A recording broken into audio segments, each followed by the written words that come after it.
Baik, Assalamualaikum warahmatullahi wabarakatuh. Kami dari kelompok 5 MPTI akan menjelaskan tentang Estimate Project Activity. Nah, bagian kali ini akan kami jelaskan perihal input atau masukan dalam proses mengestimasi durasi dari proyek pengembangan aplikasi kasir. Sebelum masuk ke penjelasan, akan kami perkenalkan anggota kelompok kami. Saya Muhammad Rio Iksan Kamal, NRP 0091, dan ada rekan saya Ahdan Arifudin, NRP 117, dan rekan saya Bayu Narendra Jati, NRP 72. Di video kali ini, kami akan mainkan peran saya sebagai pimpinan forum dan rekan saya Ahdan dan Bayu Narendra sebagai anggota forum dalam forum untuk membahas mengenai input estimasi durasi proyek pengembangan aplikasi kasir. Berikut videonya. Baik, selamat datang rekan-rekan sekalian. Pada forum kali ini, saya bertindak sebagai pimpinan forum, akan memandu rekan-rekan sekalian untuk nantinya kita akan mencoba mengetahui apa saja dan bagaimana input-input masukan-masukan dokumen yang dibutuhkan dalam mempertimbangkan estimasi durasi proyek pengembangan aplikasi kasir kita. Baik, mari kita mulai. Apakah dari rekan-rekan sekalian ada yang mengetahui kiranya dari mana atau apa saja contohnya juga dokumen sebagai pertimbangan atau input dalam proses estimasi durasi? Silahkan Bapak Ahdan menjelaskan. Pak, saya Adan Arfudin. Kalau bisa memberikan contoh input dari proses kita ini, yang saya dapatkan dari Project Management Body of Knowledge dan juga SKKNI, dan saya ambil di sini contohnya yaitu Project Document, Pak. Nah, di dalam Project Document sini ada banyak hal yang dapat mempengaruhi estimasi pengerjaan proyek ini. Nah, mulai dari yang pertama, yaitu atribut aktivitas. Nah, ini dapat menggambarkan hubungan yang sudah pernah terjadi dan juga hubungan yang akan terjadi. Dan juga selain itu, ada lead and log yang ditentukan dan juga logical relationship antar aktivitas yang dapat mempengaruhi estimasi durasi. Nah, lalu yang kedua, ada activity list. Activity list ini berisi semua jadwal kegiatan yang diperlukan pada proyek yang juga sudah diperkirakan tentunya. Lalu, ketergantungan dan kendala lain untuk kegiatan ini dapat mempengaruhi estimasi durasi. Lalu yang ketiga, yaitu asumsi dan kendala yang dicatat dalam assumption log itu dapat menimbulkan resiko masing-masing proyek yang dapat mempengaruhi jadwal proyek. Lalu ada lessons learned register, yaitu di mana pelajaran yang dipelajari sebelumnya dalam proyek yang mirip, jadi seperti kita melakukan proyek yang hampir sama, itu dapat diterapkan kembali di proyek yang sekiranya juga hampir mirip dengan proyek sebelumnya. Nah, itu dapat mempersingkat dan memberikan efisiensi dalam pengerjaan proyek tersebut, Pak. Nah, lalu juga ada milestone list, di mana milestone list ini bisa saja memiliki tanggal yang dijadwalkan. Namun tidak semua milestone memiliki hal tersebut. Namun tetap saja itu dapat mempengaruhi durasi pengerjaan proyek kita, Pak. Lalu ada proyek baru, juga tentunya kita memerlukan beberapa staff-staff yang baru. Nah, proyek kita tidak akan bisa mulai jika kita belum mempunyai staff. Dan semua orang juga tidak bisa kita tunjuk sebagai staff. Kita perlu orang-orang khusus untuk sebagai staff di proyek kita. Nah, proses mengumpulkan orang, proses membentuk tim itu sangat membutuhkan waktu, Pak. Dan tanpa staff-staff tadi, proyek kita tidak akan bisa mulai. Lalu ada resource breakdown structure, di mana resource breakdown structure ini menyediakan struktur hierarkis dari sumber daya yang diidentifikasi berdasarkan kategori sumber daya dan jenis sumber daya. Lalu ada resource calendar, di mana resource calendar ini memengaruhi durasi kegiatan yang dijadwalkan karena ketersediaan sumber daya tertentu, jenis sumber daya dengan atribut tertentu, dan resource calendar ini juga menentukan kapan dan berapa lama sumber daya proyek yang diidentifikasi akan tersedia selama proyek. Jadi kita juga bisa menentukan bagaimana atau kapan project kita memerlukan sumber daya yang baru, Pak.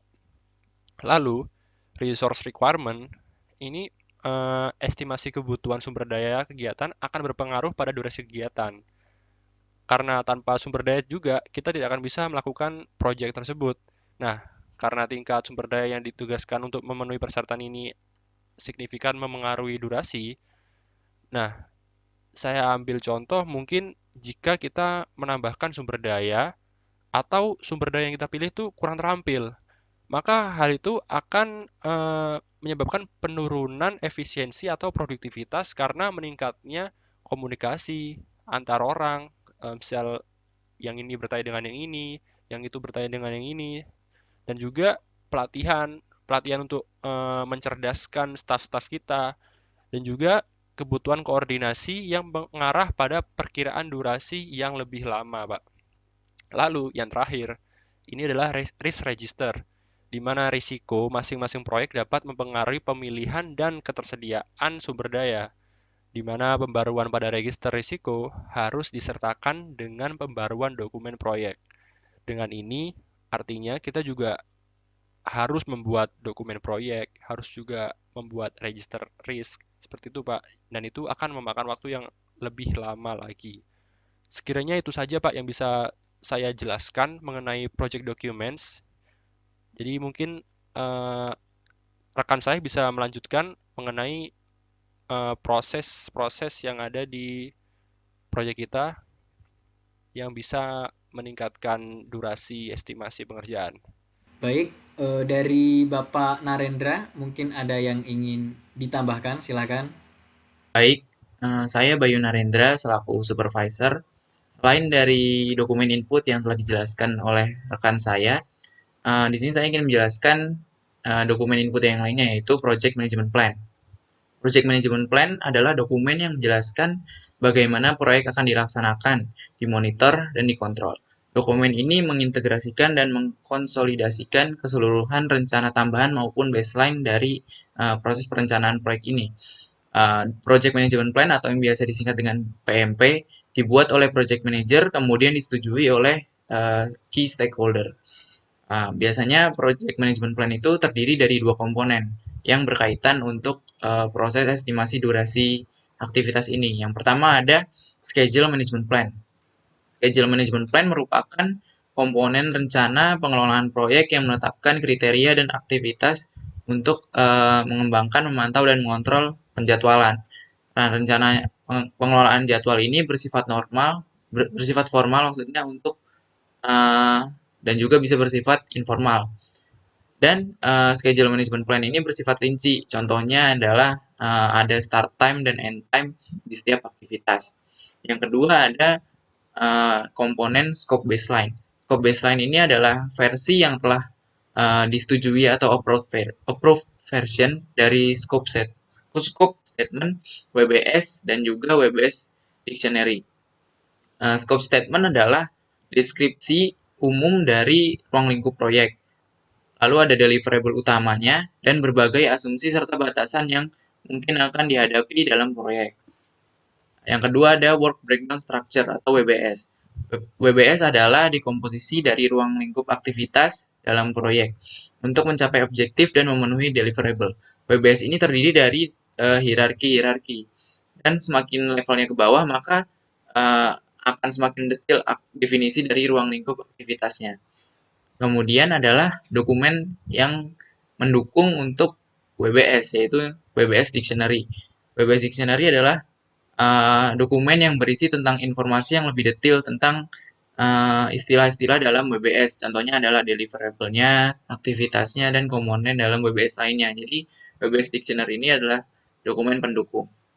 Nah, dalam dua komponen PMP ini sangat berkaitan dalam proses estimasi durasi aktivitas. Contohnya adalah uh, komponen rangkaian urutan aktivitas pada proses estimasi durasi akan mengacu pada schedule management plan karena rangkaian urutan seperti itu. Sementara struktur hierarki dalam aktivitas yang di dalamnya ada aktivitas yang lebih detail lagi sehingga menjadi task yang paling bawah gitu akan diestimasi durasinya Nah, itu mengacu pada scope baseline.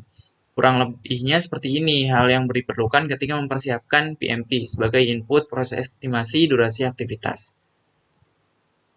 Nah, baik. Terima kasih Bapak Narendra dan Bapak Ahdan atas opini yang telah disampaikan. Apabila saya bisa tarik kesimpulan yang rekan-rekan telah sampaikan tadi, antara lain adalah dokumen-dokumen yang menjadi input dalam proses estimasi durasi proyek kita. Yang dijelaskan oleh Bapak Ahdan adalah project document, yang antara lain komponen yang kita pertimbangkan dalam estimasi durasi adalah yang pertama activity attributes yang mungkin berisi predecessor atau successor relationship dari activity, lead and lag dari activity, dan relationship lain yang kemungkinan berdampak pada durasi estimasi durasi. Selanjutnya ada activity list yang berisi semua jadwal aktivitas-aktivitas yang diperlukan dari project. Ada assumption log, lesson learned register yang didapat dari project yang mirip dari project ini yang telah dilakukan sebelumnya. Ada juga milestone list yang berisi daftar milestone dari awal sampai akhir.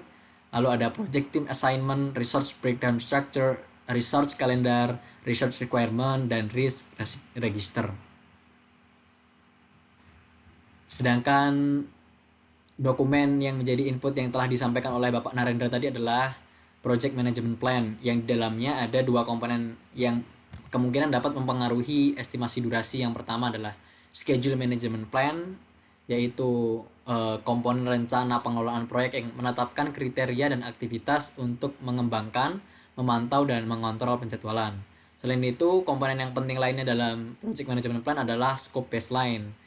Scope baseline ini adalah versi yang telah disetujui dari scope statement, work breakdown structure, dan WBS dictionary.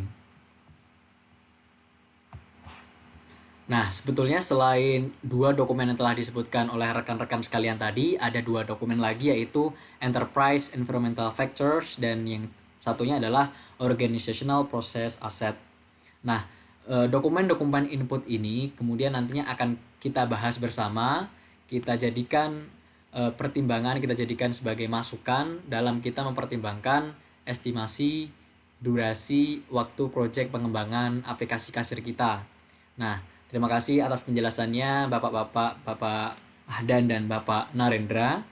Selanjutnya dari dokumen-dokumen ini, mari kita praktikkan bersama estimasi durasi dari proyek pengembangan aplikasi kasir kita. Itu saja untuk forum kali ini. Terima kasih dan sampai jumpa.